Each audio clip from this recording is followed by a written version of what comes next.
위로가 잘 되셨나요? 일단은 은평고 같은 경우는 저는 솔직히 나쁘지 않다고 생각하거든요. 다만 이제 이 학생 인원수가 좀 적고, 그래서 1등급의 애초에 인원수가 총량 자체가 적기 때문에 그런 부분에서 어려움이 있을 수 있지만, 사실은 이제 주변의 다른 학교랑 비교했을 때 1등급 인원수 전체가 적으니까 어쩔 수 없어요, 그거는. 그런데 시험에 관해서는 애들 부담이 확실히 적을 학교인 건 맞아요. 그러니까 시험이 어렵지 않습니다, 그렇게. 뭐 다른 과목도 다 좀 비슷한데 특히 국어는 생각보다 어렵지 않고요. 근데 그럼에도 불구하고 어쨌든 등급컷이 나눠지잖아요. 그래서 어렵지 않으니까 자기 노력 여하에 따라서 충분히 올라갈 수 있다고 보시면 돼요. 그러니까 아까 앞에서 말씀드렸던 다른 어떤 학교들처럼 박 터지게 머리통 터지는 게 아니고 자기 노력 여하에 따라서 충분히 더 상승이 가능하다. 그래서 지금이 그러니까 이제 2학년 올라가는 은평고 1학년 기준으로요. 1등급 인원수가 7명입니다. 7명. 근데 10명이 방학 기간 동안 전학 가서 6명으로 줄어든다는 얘기가 있어요. 국어 1등급이 저희 학원에 2명입니다. 6명 중에 2명을 저희가 보유하고 있어요. 한 명은 1, 2등급 왔다 갔다 하는 친구고, 그러니까 3명, 원래는 3명인데 한 명은 1, 2등급 왔다 갔다 하니까 빼겠습니다, 그냥. 그래서 비중이 적어도 열심히 하면 충분히 가능하다는 거를 보여주는 애들인 거죠. 그러니까 그 친구들도 들어갈 때부터 뭐 무조건 확고부동하게 1등급이었던 게 아니니까. 근데 시험이 어떻길래 열심히 하는 거에 여하에 따라 갈리냐, 그거를 좀 말씀을 드릴게요. 일단은요, 시험 범위 자체는 굉장히 딱 한만 봐도 좀 노멀하죠. 개수도 많이 없고, 그리고 문항수도 26문항으로 굉장히 아주 바람직한 개수입니다. 왜냐면요, 여기 제가 아까 써놨다가 지운 흔적이 있네요. 37, 38 적어놨는데 대성고 1학년입니다. 지우고 30개 초반 정도 개수가 가장 평균적이라고 보시면 돼요. 근데 문항수가 26문항밖에 안 돼요. 중간 기말 다 합쳐서. 중간 기말 중간도 26, 기말도 26. 근데 20문항은 객관식이고요. 6문항은 서답형입니다. 근데 이 서답형 자체가 이거랑 구성이 똑같은 학교가 어디냐면 동명여고예요. 여고 원래 지방하셨다가 은평고 가신 분들 좀 참고하셔야 될 게, 얘도 20개 객관식에 6개 서답형입니다. 근데 완전히 달라요, 차이가. 왜냐하면 동명여고 6개 서술형은요 완전 서술형. 그러니까 조건을 주고 완전히 문장 형식에 맞게, 그리고 거기 적혀져 있어요, 칼같이. 한 개의 문장으로 서술해라, 2개의 문장으로 서술해라, 완전 서술형입니다. 그런데 은평은요 서답형이라고 말만 해놨지 사실은 주관식입니다. 단답형이란 얘기예요. 그러니까 6개가 다 암기란 얘기죠, 결국은. 그러니까 어떻게 보면은 좋은 거기도 하고 어떻게 보면 나쁜 거기도 해요. 왜냐면 이런 서술형, 동명여고 같은 서술형 문제는요 쓰다가 키워드에서 몇 개 틀리거나 하면 뭐 1, 2점씩 소소하게 깎이는데, 여기는 아예 못 쓰는 일이 생기니까요. 암기를 소홀히 하면 아예 못 쓰면 하나당 막 4점, 6점 뭉텅이씩 날아갑니다. 작년 기말고사는요 선생님이 중간고사를 너무 쉽게 내가지고 중간고사는 막 그런 얘기가 돌았어요.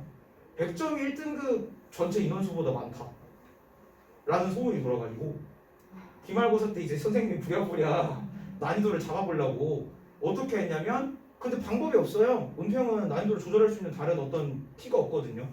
뭐 시험 범위도 많지도 않고 문제를 어렵게 내는 것도 아니고. 그리고 어떻게 하냐? 프린트블 구석탱이에 있는 그런 단어를 서답형으로 내버렸습니다. 2개 정도를 굉장히, 그러니까 프린트를 줘요, 학교에서. 근데 프린트 엄청 구석탱이에 있는지도 몰랐던 거기에서 구석에서 2개를 출제했는데 하나는 4점이고 하나는 6점이었습니다. 2개 합치면 10점이죠. 2개 틀리면 10점 날아갑니다.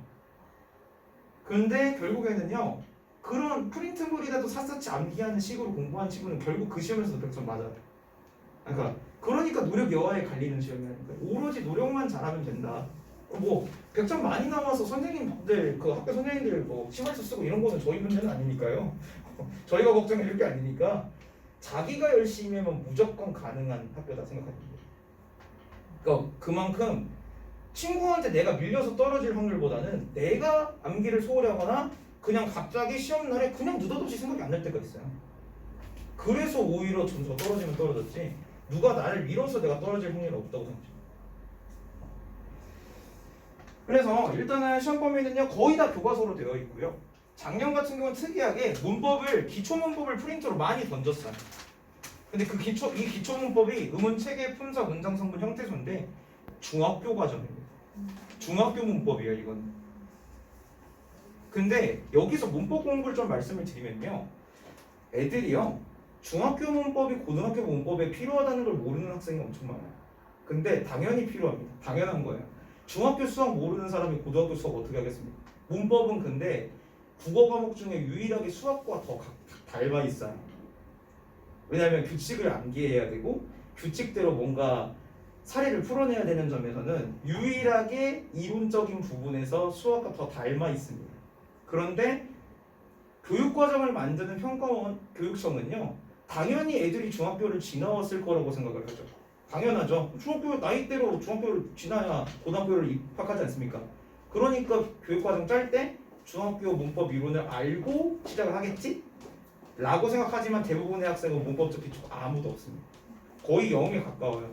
다 잊어버립니다. 그래서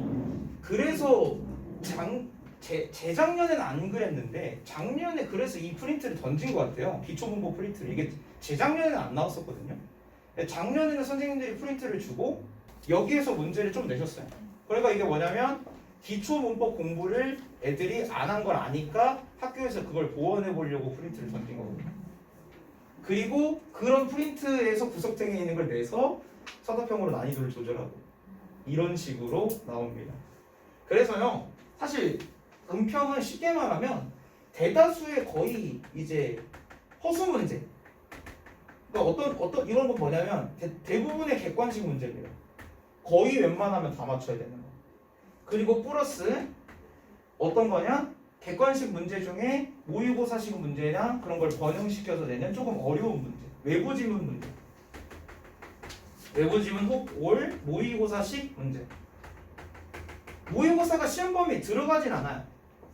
은평은 그런 건 좋아요. 모의고사를 따로 공부를 안 해도 되니까. 하지만 모의고사식 문제는 나옵니다. 그리고 여기에 단답형 문제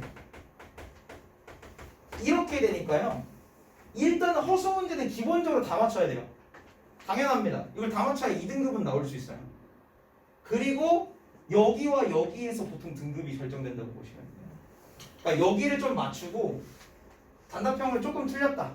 그러면은 2등급이 될 확률이 높고 단답형 문제를 그러니까 엄청 구석탱이에 낸 것도 다 맞추고 그냥 외부 지문 모의고사 문제에서 뭐 한두 개라도 틀렸다.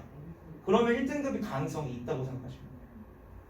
그래서 은평은 쉽지만 결국 문제를 한두 문제만 틀려야 1등급이 될 수 있는 시험인 건 확실해요.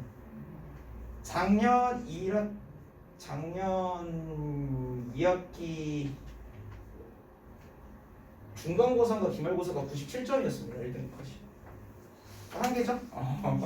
딱 한 개죠 정확히.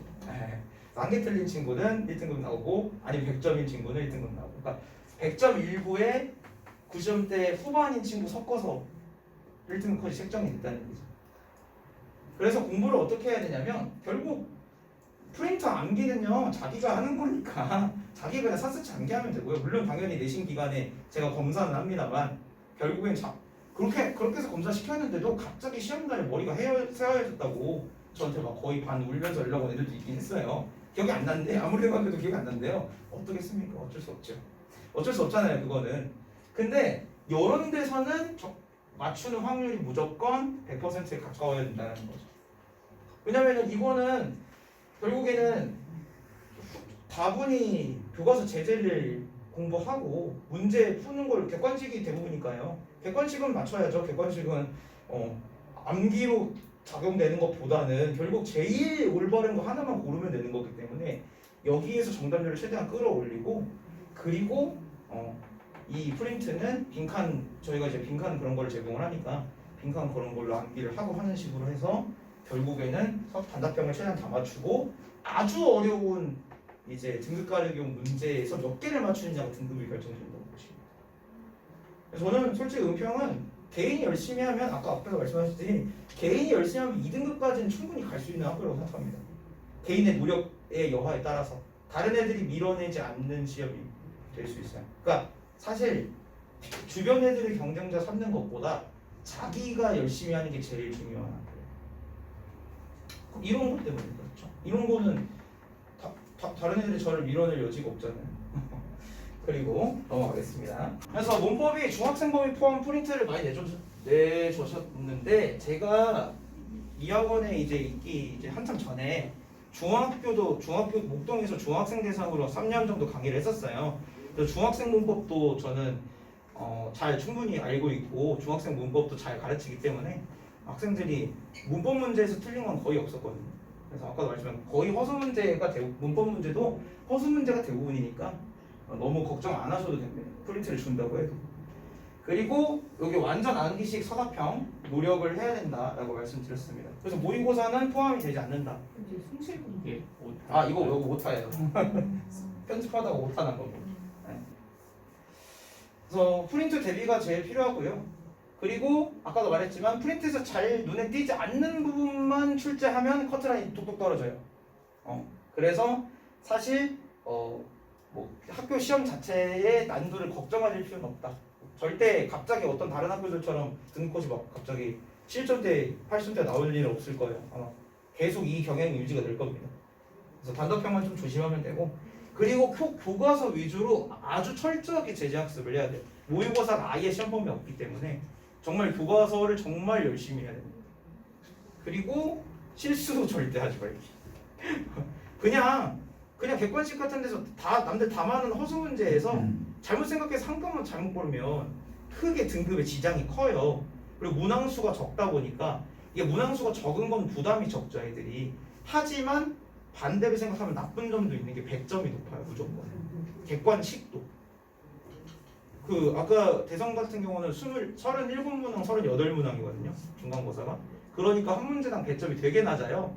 그러니까 3개 틀려도 90점 밑으로 안 떨어질 경우도 많아요. 3개 틀려도 2점 뭐 3점 이런 거 틀리면. 근데 은평은 하나 틀릴 때마다 점수가 쫙쫙 떨어질 겁니다. 아주 눈에 보이게. 근데 아까도 말씀드렸지만 그게 대다수인데 대다수가 허수 문제이기 때문에 그런 거를 조심하시면 됩니다. 그리고 그런 허수 문제 대비하려고 저희가 이제 내신 기간에는 워크북을 제시를 해요. 그래서 그리고 국어는 이제 다른 과목이랑 다르게 클리닉이 한 타임 있습니다. 그러니까 만약에 국어를 베이스 캠프에서 들으시면요 수업 시간 외에 클리닉도 오실 생각을 하고 오셔야 돼요. 미리 등록하실 때. 이게 강제 참여는 아닙니다. 왜냐하면 이 클리닉 시간이 원비에 포함이 되지 않기 때문에. 하지만 이 클리닉이 정말 도움이 많이 될 거예요. 왜냐하면 아까 허수 문제들 있죠. 절대 틀리면 안 된다는 허수 문제들. 그건 결국 연습을 많이 해야 되는 거거든요. 근데 그걸 연습을 시키려고 일주일에 수업 시간을 말고 3시간을 불러서 워크북 문제풀이를 시키고 내가 어느 부분에서 똑같이 허수 문제인데 부분이 다르잖아요. 소설에서 틀리는 친구도 있고 문법에서 틀리는 친구도 있고 이러잖아요.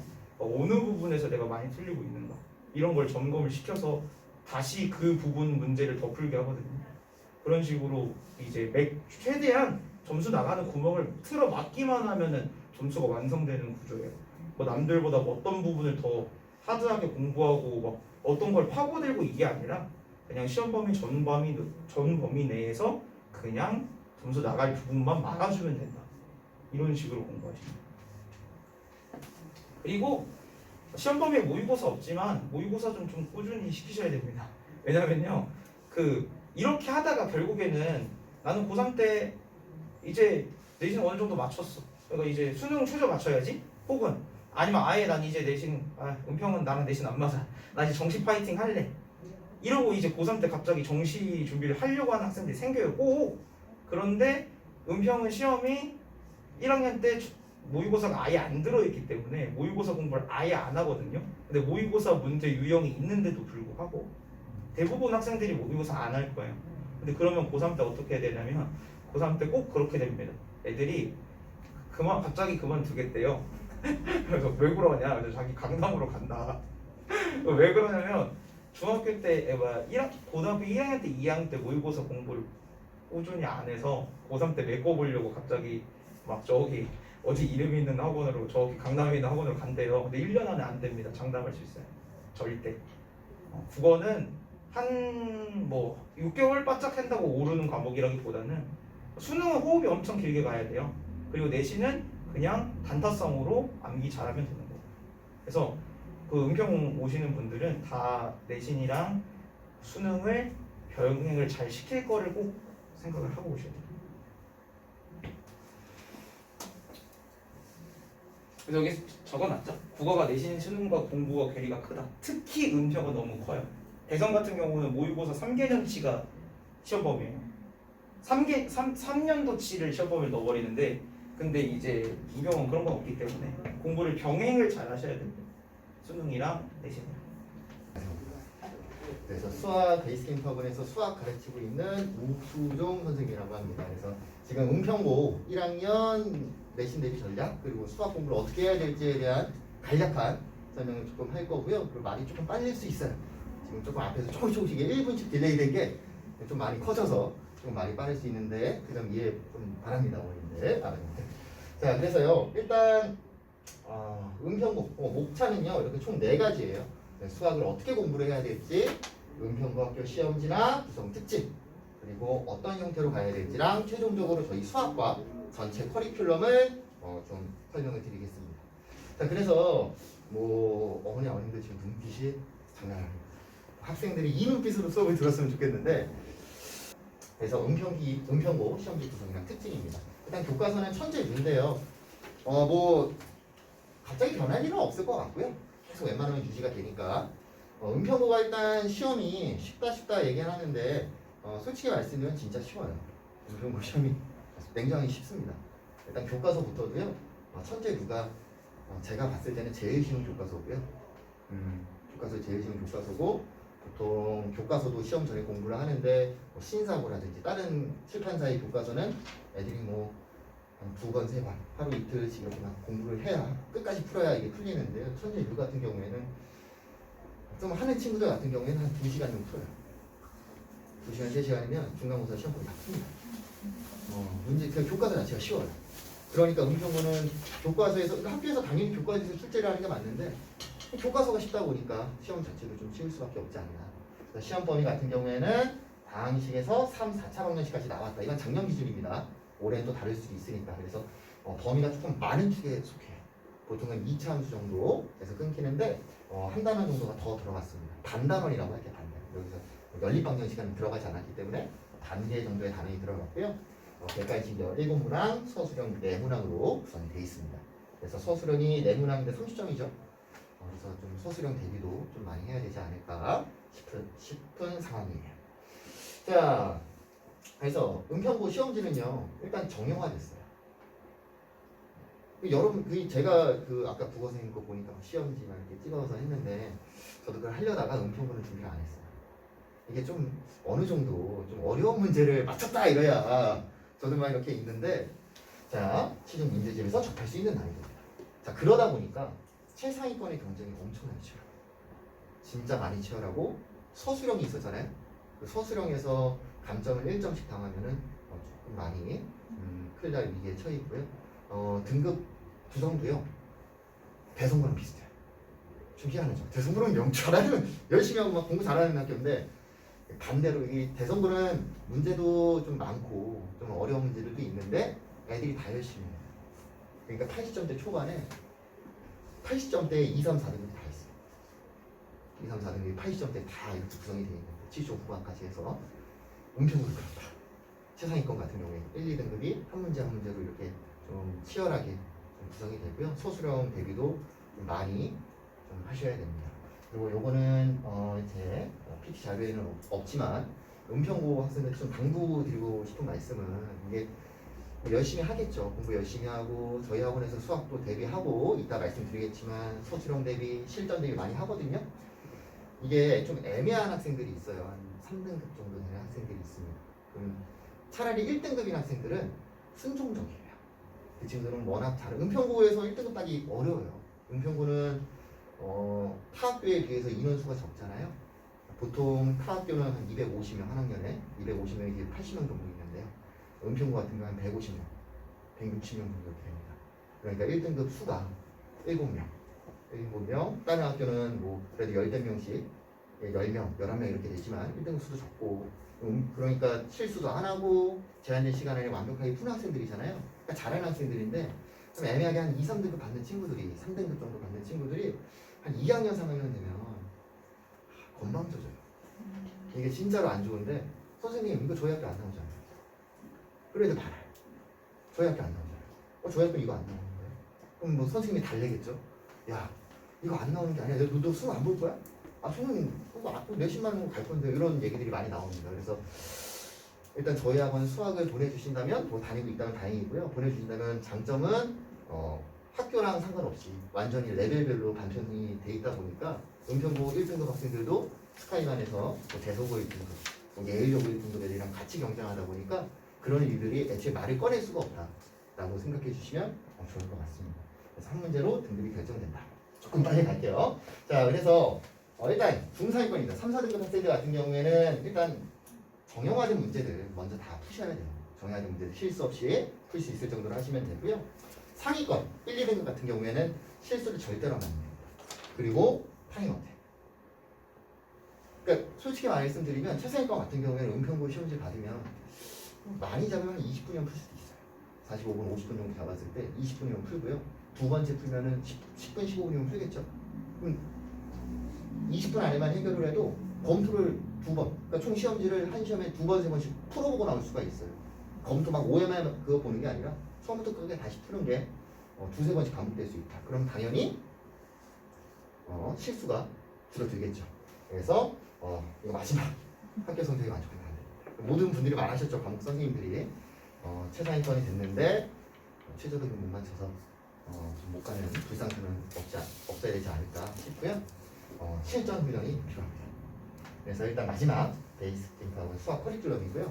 3월달이랑 4월달로 구성이 되어 있어요. 그래서 3월달 보시면 일단 기본 유형 이건 반별로 달라요. 스카이반이랑 제일 낮은 반이랑 같은 거 나가면 안 될 거 아니에요.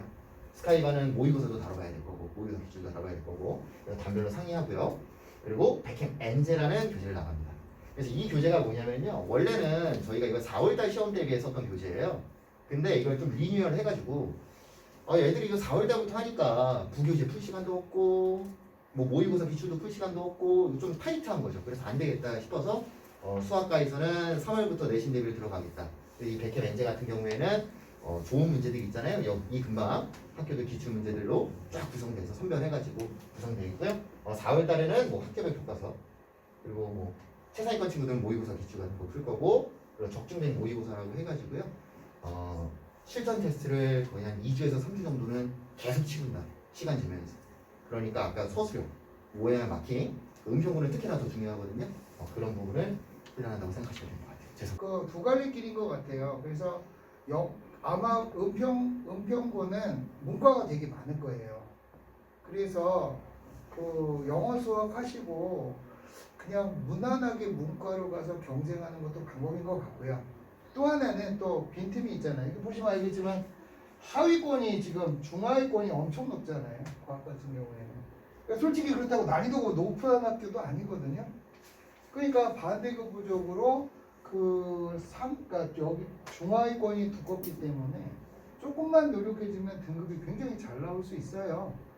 그래서 우리 애가 수학을 하고 있는데 은평구라고 해도 우리 꽤 수학 좀 하는 편인데 라고 하시면 그리고 과학도 조금만 더 챙겨주시면 이제 둘이 맞물려서 이과 쪽에서도 좋은 학교를 갈 수 있는 어차피 고교평준화는 없으니까 그 때문에 요번에 신문기사에서 뭐라고 나냐면 서울대학교 신입생 입학자 중에서 그 특목고에 가산점을 주는 걸 빼버렸더니 일반 인문계 합격률 올라갔다라는 기사가 있거든요. 이거 은평고도 뭐 그렇다면 인원수가 적은 게 좀 약점이긴 하지만 그러니까 아까 말씀드린 우리 애는 은평고 치고 수학 영어 수학 공부 잘하려면 과학까지 챙겨주시면은 이과 계열에서 좋은 대학을 갈 수 있는 그 틈이 있어요.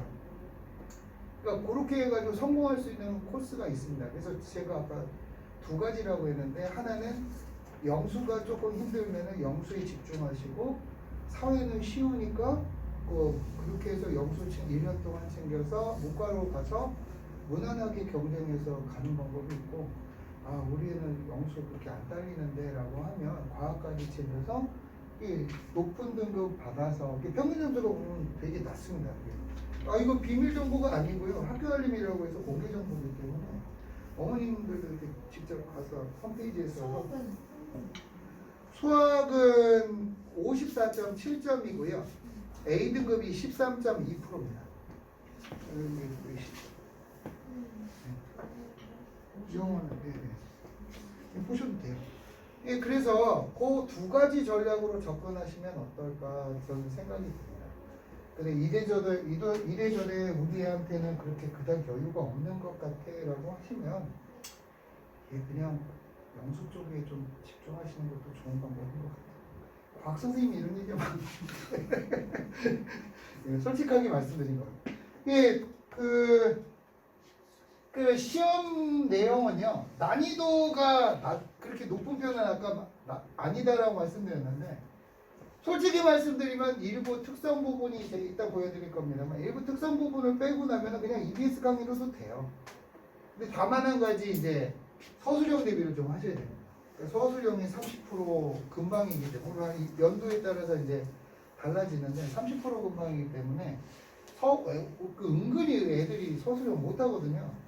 그래서 EBS에서 서술형 대비를 해줄 리도 없겠고 그래서 서술형 대비 좀 하고 그다음에 기본 난이도 문제만 풀어도 한 6, 70점 정도는 나올 텐데 거기에다가 이제 조금 더 어려운 심한 내용 챙겨 주시면 한 8, 90 나올 거고 그러면 아까 그 비율로 봤을 때는 1, 2등급 어렵지 않게 아래 깔린 분들이 도와주시기 때문에 어렵지 않게 나올 수 있는 과목입니다.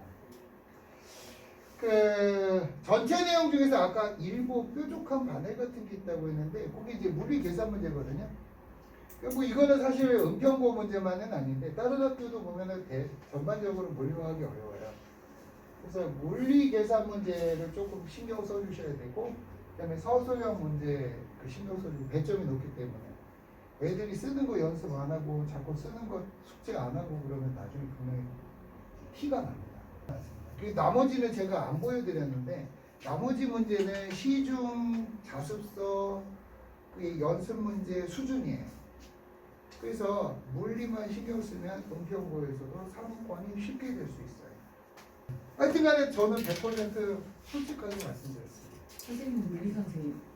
예, 제가 물리를 이 학원에서 3년 이상 했는데 경력은 한 5년 정도 되고요. 사실 그 이전에는 이제 화학하고 생명을 주로 했어요. 그래서 저도 이게 자랑인지 부끄러운 건지는 모르겠는데 보통 과학 선생님들은 학원에서 많이 맡아봐야 2과목이거든요. 저 같은 경우에는 경력이 있다고 지금 물화생 3과목을 다 하고 있습니다. 3과목 다 1등급 나오게 만들고 있습니다. 실력은 걱정 안 하셔도 돼요. 어머니도 아시겠지만 학교에서는 변별력이 중요한데 보통은 변별력이 다 수학이거든요. 그러니까 가끔 영어, 사실은 주로 수학. 과학은 그렇게 변별력이 심각한 과목은 아닌데요. 통합과학은 아까도 말씀드렸듯이 나머지를 고난이도는 내지 않기 때문에 유일하게 변별력을 가질 수 있는 게 물리예요. 그러니까 은평고 물리가 어려운 게 아니라 문평고 물리도 무난한데 그걸 합쳐서 난이도를 확보하려다 보니까 물리가 어려워집니다. 그러니까 물리가 어려워지도록 그냥 묵인한 거죠. 그렇게 가지고 난이도를 맞춰서 상위등급을 구분을 해야 되니까요. 네, 그래서 제가 이제 준비한 슬라이드 보시면서 한번 보실 건데요. 우선 수업은 은평고반 같은 경우에는 토요일, 일요일 12시 반부터 3시 이렇게 진행을 하고 있고요. 자, 아마 어머님들 그리고 아버님들께서 가장 궁금해하실 부분은 도대체 우리 아이가 은평고 가면 어떤 종류의 시험을 어떻게 볼 것이고 그리고 우리 아이를 위해서 학원에서는 어떻게 대비를 할까라는 부분이 가장 궁금하실 거라고 생각을 해요. 그래서 저도 역시나 시험에 좀 더 포커스를 맞춰서 준비를 했고요. 자, 보통 은평고 시험 범위 같은 경우에는 이건 작년 기준이긴 하지만 교과서 본문이 2개 정도 들어가고 그리고 그 해에 보는 3월 모의고사를 보통 같이 집어넣습니다. 근데 모의고사를 전체를 다 집어넣지는 않고요. 그 중에 듣기 지문들 그리고 다른 지문들도 한 12개 내지 13개 정도 이렇게 들어가는 편이고요. 그리고 마지막으로 리딩 파워라고 해서 EBS에서 나오는 은평고에서 쓰는 부교재가 있습니다. 이것도 역시나 지문 한 13개 정도 이렇게 들어가고 있어요. 그래서 어머니들께서 그리고 아버님께서 느끼시기에 지문이 그러면 너무 많은 거 아닌가? 시험법이 너무 많은 거 아닌가요? 이렇게 생각하실 수 있는데요. 사실 이런 질문들이 길이가 길지가 않아요. 모의고사도 그렇고 리딩파워도 그렇고. 그래서 한 번에 저희가 수업 시간이 2시간 반이다 치면 사실 나갈 수 있는 지문들이 1시간에 한 3-4질문이 돼요. 그러면 보통 한 모의고사든 뭐 지문 이런 리딩파워든 간에 크게 짧게는 한 타임 그리고 길게 하면 이제 2수업 동안에 이제 끝낼 수 있는 거기 때문에 사실 그렇게 많은 시험 범위가 아니라고 생각하셔도 괜찮습니다. 그래서 이렇게 크게 3가지로 이루어져 있고요. 뒤에 제가 문제 유형을 어떤 식으로 나오는지 제가 분석을 해놨습니다. 총 문제는 보통 30문제 정도 나오고요. 그 중에 1번에서 6번은 모의고사 듣기로 되어 있는데 특징이 뭐냐면 영문 보기가 나온다라는 특징이 있어요. 그런데 아이들이 영어를 읽는 속도가 그렇게 빠르지 않은데 영문 보기가 나오면 내가 귀로는 듣고 그리고 눈으로는 영어를 읽고 해석해야 되는데 그게 과연 쉬울까요? 그렇지 않단 말이죠. 그래서 사실 듣기는 모의고사에서 다 맞아야 되는 파트를 생각하고 되게 쉽게 인식을 하시는데 내신에서는 더 이상 그렇게 쉬운 파트가 아니라고 생각하셔야 됩니다. 그래서 듣기 보통 저희가 어떻게 대비시키냐면요. 미리 학원에서 듣기 지문들을 가지고 다 뜻을 해석을 해주고 아이들이 계속해서 반복적으로 듣도록 숙제를 내줍니다. 그래서 그 듣기 지문이 모의고사 지문이 이제 시험 볼 때 흘러나오기만 하면 이거 무슨 지문이었는데? 하고 머릿속에 기본적으로 내용이 딱 떠오르게 만들어 놓아요. 그러면 영문 보기만 제대로 해석을 하면 듣기는 머릿속에 이미 있기 때문에 사실 쉽게 풀 수 있는 그런 문제들이 되는 거죠. 그래서 듣기 같은 경우에는 그렇게 대비를 하고 있고요. 그 외에 다른 문제들 보시면 교과서가 우선 이 정도를 차지하고 있는데 이게 그냥 그 비율로 따지자면 교과서 리딩 파워 모의고사가 그 비슷한 비율들이라고 생각하시면 돼요. 그래서 3분의 1, 3분의 1, 3분의 1 이렇게 생각을 해주시면 되고요. 그리고 유형 같은 경우에 보시면 아시겠지만 굉장히 다양합니다. 어법, 어휘 유형만 있는 게 아니고요. 주장이나 순서 배열, 요약문 완성, 빈칸 추론 이런 모의고사에서만 볼 법한 유형들이 이제는 내신에서도 등장한다라는 거 이 부분 알고 계셔야 됩니다. 그래서 이건 뒷부분에 16번에서 30번까지도 제가 또 분석을 해놓은 건데요. 여기 보시면 아시겠지만 뭐 주어진 문장 넣기라든지 그리고 영작이라든지 이런 문제들 서술형으로도 들어가기 때문에 은평고는 타 학교와 다르게 서술형의 비율이 꽤 있기 때문에 영작이라든지 아니면 직접 문장을 만들어보는 방식에 대해서도 아이들 평상시에 공부가 필요하고 준비가 필요합니다. 그래서 예시 문제 본 후에 저희 학원에서는 그럼 이걸 어떻게 준비시키는지 자세하게 설명드리도록 하겠습니다. 자, 총평 조금만 이따 보실게요. 먼저 대비에 대해서 한번 말씀을 드리려고요. 첫 번째는 클래스 카드를 통한 시험과 철저한 리뷰가 있습니다. 자, 객관식에 대한 대비라고 보시면 될 것 같아요. 단어들을 계속해서 클래스 카드를 통해서 시험을 보고 거기에 플러스 리뷰로 제가 계속해서 아이들에게 숙제로 풀 수 있는 문제를 내주는데 아까 말씀드렸다시피 복수 정답의 비율이 상당히 많은 부분을 차지하는 문제들을 내줍니다. 그래서 아까 말씀드린 대로 아이들이 복수 정답 문제를 더 이상 겁내지 않고 그에 대해 대비돼서 계속해서 나는 복수 정답 어렵지 않아 라고 생각할 수 있게 만드는 거죠. 그리고 어법적으로 중요한 부분들 역시도 복수 정답 문제에 다 포함해서 계속 연습을 시킵니다. 자, 그리고 두 번째로 아까 말씀드린 주관식에 대한 당연히 대비돼야겠죠. 그래서 기본적으로 내신 대비 기간 동안에는 정규 수업과 다르게 문장 암기 테스트가 추가가 됩니다. 그래서 문장 암기 테스트도 역시나 클래스 카드를 통해 매일매일 저희가 단어장을 만들어서 아이들에게 준다라고 생각하시면 될 것 같아요. 단어장과 주요 문장 중요한 것들을 마치 이렇게 조그만하게 갖고 다니면서 볼 수 있는 것을 스마트폰에 넣어준다라고 생각하시면 될 것 같습니다. 그래서 그런 식으로 진행을 하고 있고요. 근데 핸드폰만 보면 아이들이 막상 쓸 때 요거에 대해 대비가 또 안 될 수도 있잖아요. 긴장되거나. 그래서 학원에 오면 영작 연습을 같이 쓰면서 해보고 필요에 따라서 진짜 중요한 시험 직전에 이제 문장들 같은 경우는 학원에서 지필고사까지 봅니다. 평소 수업 때 안 하는 이유는 시간이 너무 아까워서요. 수업 때 시험 보기. 그래서 그런 이유다라고 생각하시면 되고 이런 과정을 통해서 아이들이 기본적으로 주요 문장을 암기하게 되고 거기에 플러스로 영작을 통해서 어떻게 변형해야 되는지 아까 그런 변형 문제들 평소에 제가 학교 유형에 맞춰서 계속 시킵니다. 이렇게 변형해봐. 이번엔 투구정사 넣어서 변형해봐. 이번엔 복수형으로 바꿔볼까? 이러면서 아이들과 계속해서 연습하는 거죠. 그리고 마지막으로 자 그럼 우리 아이가 이렇게 하고 있어. 그런데 우리 아이는 얼마큼 따라가고 있지? 궁금하실 거예요. 그래서 제가 따로 지금 실시하고 있는 건 피드백 관리 문자입니다. 이거는 저희 학원 시스템이 아니라 제 시스템이라고 생각하시면 될 것 같은데요. 피드백 관리 문자를 통해서 어머님들께 매 수업이 끝날 때마다 항상 문자를 굉장히 길게 보내드려요. 오늘 단어 시험 통과했는지, 오늘 과제는 해왔는지, 아이가 수업 때 무슨 내용을 배웠고 이 내용을 통해서 아이가 뭘 어려워했고 뭐가 부족한 것 같은지 제가 생각하는 총평을 써서 매번 보내드립니다. 그래서 어머님들과 사실 소통이 잘 되는 편이고요. 어머님들께서 저를 안 어려워하시더라고요. 그래서 그 부분 되게 좋은 것 같고 어머님들께서도 알아보시면 좀 더 이제 내 아이에 대해서도 잘 알 수 있으시니까 이번 시험 우리 애가 어떻게 보겠구나 대충 예상도 다들 하시더라고요. 그래서 이런 부분을 통해서 이제 대비를 하고 있습니다. 그래서 총평을 하나를 내리자면 저희 은평고등학교는요 주변 학교들과 다르게 어법과 서답형의 비율이 상당히 높은 편입니다. 아까 말씀드렸었죠. 그래서 지문별 주요 문장에 대해서 암기와 배열 및 영작 연습을 복습 아주 중요하고 그것을 위주로 시험 대비 많이 진행하고 있습니다. 듣기는요 아까 말씀드렸다시피 쉽다고 생각하기 때문에 준비 소홀히 하는 학생들 많아요. 그런데 실제로는 선택지가 영어로 출제되기 때문에 문제만 보고도 애들이 깜짝 놀라는 경우가 있습니다. 아이들이 저희처럼 이렇게 미리 알려주지 않으면 가서 듣기 문제 답지 보기가 다 영어다 이러면 얼마나 당황하겠어요. 저희는 그런 상황들을 미리 대비하고 있는 거죠. 다음 마지막으로 시험 범위가 그렇게 많은 편은 아니다 라고 말씀드렸지만 지문별로 굉장히 꼼꼼한 학습이 중요합니다. 더 이상 고등학교 내신은 중학교 내신과 다르게 그냥 대충 전체적인 맥락 파악됐고 우리 애가 영어 잘하면 맞출 수 있겠지가 아니라요. 이제는 그냥 무엇의 싸움이라고 생각하시면 되냐면 엉덩이 싸움, 꼼꼼한 싸움입니다. 공부하는 시간이 절대적으로 많은 아이, 학습량이 많은 아이, 그리고 꼼꼼한 아이가 결국 이길 수밖에 없기 때문에 그럼 우리 애는 안 꼼꼼한데 어떡하죠? 제가 꼼꼼해야죠. 제가 챙겨드려야죠. 그게 제 역할이니까요. 저는 그래서 그것들을 담당하고 있는 영업과 김선정이었고요. 혹시 질문 있으시면 이제 저한테 해주시면 될 것 같습니다.